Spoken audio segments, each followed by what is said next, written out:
Good afternoon. Today I would like to talk to you about my PhD topic, which is the role of immunomodulatory therapies to improve outcomes in sepsis. Sepsis is a prevalent and deadly problem that affects around a third of patients in ICUs worldwide, and unfortunately, around a third of these patients die. Current guidelines are unclear regarding the usefulness of immunomodulatory therapies, such as intravenous immunoglobulin, plasmapheresis, hemabsorption, and polymyxin B adsorption. Our network meta-analysis showed that immunomodulatory therapies have clear benefits over standard therapy, and therefore we believe that they should be considered as add-on therapies for septic patients in ICUs. Naturally, more studies are needed to determine the best timing and dosage strategy of these therapies, but we believe that the guidelines should reflect the many potential benefits. My name is Júlia Hollósi, and I'm a fifth-year medical student and a first-year PhD student at Semmelweis University. My vision is standardized treatments for specific medical situations, and my mission is to delineate the best treatments and incorporate new technologies into care plans. So I started these two specific projects. Let's start with my first project, which is investigating the safety and effectiveness of immunomodulatory therapies against standard therapy in septic patients. So what's the problem? The problem is that sepsis is prevalent and deadly in ICUs worldwide. What do we already know? We know that intravenous immunoglobulins and blood purification treatments have many benefits potentially, and that a recent study suggested that plasma exchange and polymyxin B hemoperfusion may reduce the mortality. So what's missing? There's no clear evidence on patient-specific outcomes, such as organ dysfunction. The data is inconsistent and the guidelines are unclear. Therefore, our aim is to investigate which treatment has the most beneficial effects on organ dysfunction in sepsis. So in sepsis, there is a dysregulated host immune response to infection, which leads to a cytokine storm and an immunoglobulin deficiency due to increased consumption and decreased production of immunoglobulins. This also leads to septic shock. So polymyxin B adsorption, plasmapheresis, and hemabsorption are all blood filtration techniques which filter different inflammatory factors out of the blood, which can help with the inflammation, but it doesn't do anything about the immunoglobulin deficiency. This is why we have the idea that intravenous immunoglobulins may help to clear pathogens and toxins and interact with the innate immune system.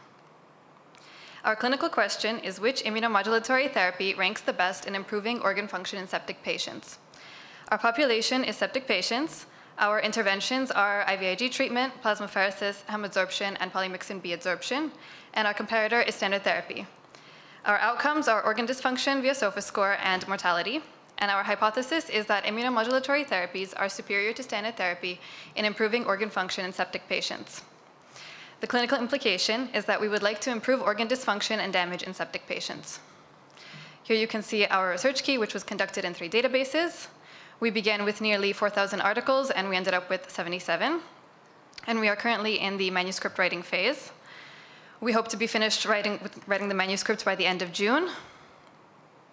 And so let's start with my first outcome, which is change in SOFA score. So SOFA score is an organ dysfunction score, which goes from 0 to 24, where 0 is the best and 24 is the worst. So when we are looking for change in SOFA score, we want it to be more negative because that means that it's improving more. So for this outcome, we had 21 articles available and data from around 2,500 patients. And here you can see a network plot which shows us how many direct comparisons we had between any 2 interventions. So for example, there was only one between hemabsorption and polymyxin B, and there were none, for example, between IVIG and hemabsorption, and so all of our comparisons for this were through statistical methods purely. And so here you can see our forest plot, which showed that IVIG came with a mean difference of improvement of -3 points, which is we consider to be highly clinically relevant. Polymyxin B also showed an improvement of -2 points, which is both clinically and statistically significant. And what's also interesting is that all of the immunomodulatory therapies showed a trend of improvement over standard therapy. And so here you can see also we have a surface under cumulative ranking score. And so the way to interpret this is that the area under the curve represents the likelihood of this treatment being the best out of all of the treatments. And so we can see that IVIG is at the top and has the largest area under the curve. So this is the probability of ranking the best. And again, we can see clearly that standard therapy is at the bottom. Our second outcome was 28-day mortality. And so 28-day mortality is a percentage. The higher the mortality, the worse it is. And for this, we had 56 original articles, but we did have to take one out. So this is, and all of the mortality results are a result of a sensitivity analysis because one of the articles was very problematic. So we had 55 articles and around 4,000 patients' data for this. And again, here we can see the network plot, which shows us how many direct comparisons were between any two interventions and which ones did not have any direct comparisons. And so all of that data had to come from the statistics. And so here we see that plasmapheresis both clinically and statistically significantly improved the mortality results. And again, we can see a similar trend in that IVIG also seemed to improve the mortality as well. And again, we can see that the standard therapy was the worst. And so once more, we have a surface under cumulative ranking. And we can see that the plasmapheresis is at the top because it has the largest area under the curve, so it has the highest likelihood of being the best intervention for this outcome. And we can see that IVIG is not far behind it. And then again, we can see that the standard therapy had the lowest probability of ranking the best. And so our conclusion is that immunomodulatory therapies show significant benefits in both outcomes over standard therapy. The implication for practice is that immunomodulatory therapies should be considered in septic patients as an adjuvant therapy. And our implication for research is that more studies are needed to determine the optimal timing and dosage strategy for these immunomodulatory therapies. Which brings me to my second project, which is investigating the safety and effectiveness of intravenous immunoglobulin therapy before and after the onset of septic shock.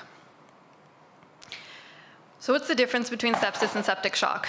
Sepsis is a life-threatening organ dysfunction caused by a dysregulated host response to infection, which leads to increased consumption and decreased production of immunoglobulins, leading to immunoparalysis. Septic shock is the last stage of sepsis with profound circulatory and cellular abnormalities, which requires vasopressor therapy after adequate fluid resuscitation. At this point, there is a complete dysregulation of the systems, and it's often very difficult to reverse. So as previously discussed, there's a very high prevalence of sepsis in ICUs. Around 30% of patients in ICUs have it. And unfortunately, around 10% of septic patients progress to septic shock, which has a mortality rate of nearly 50%, which is very high. And we think that IVIG could help replenish these depleted immunoglobulin stores, although we don't know exactly when is the best time because this depletion happens even faster in septic shock. Recent meta-analyses did show a lot of potential. So a recent meta-analysis showed that IVIG reduced mortality rate in septic adults by 14%. However, the evidence is unclear on the best way to use it, and improper use leads to wasting. There are some issues with IVIG therapy. For example, it's very expensive and it's not very available. And for example, it can take up to 10,000 blood donations to form just 1 unit of IVIG. And so we can see that this is a very precious resource and we don't want to waste it. So our clinical question is IVIG treatment for sepsis more effective before or after the onset of septic shock? Our population is septic patients, and our interventions are IVIG treatment before and after the onset of septic shock. Our comparator is standard medical therapy without IVIG treatment, and our outcomes are organ dysfunction and mortality. Our hypothesis is that IVIG treatment is more effective in patients who receive it before the onset of septic shock. Our clinical implication is that we would like to improve patient survival and optimize resource management to avoid wasting of this very precious resource. In conclusion, I would like to submit my first project by August of 2025 and my second one by November of 2025. And I would like to leave you with a quote that I think really encapsulates how precious but valuable IVIG is as a resource, which is that no one thinks about how much blood it costs. Thank you for your attention.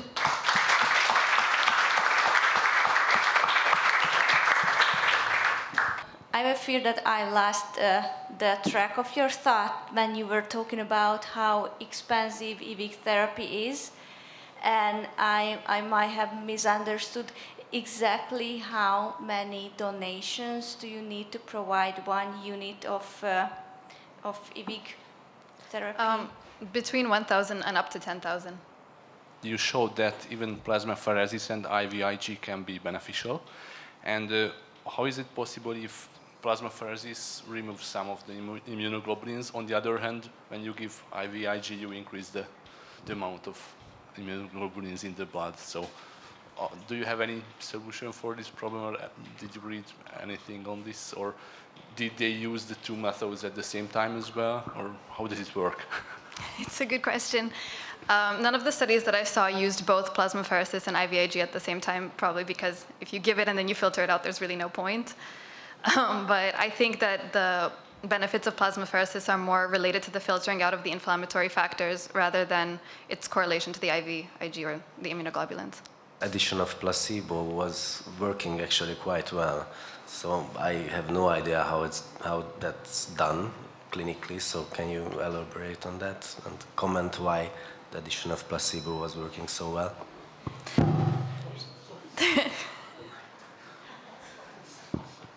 For many of the studies, the placebo was just fluids. And so there's a possibility that just the enhanced fluid resuscitation was adding to the benefits. And for some of them, it was also albumin. So there's a possibility that giving the patients albumin was also benefiting them. But there was not one standardized placebo for all of the studies.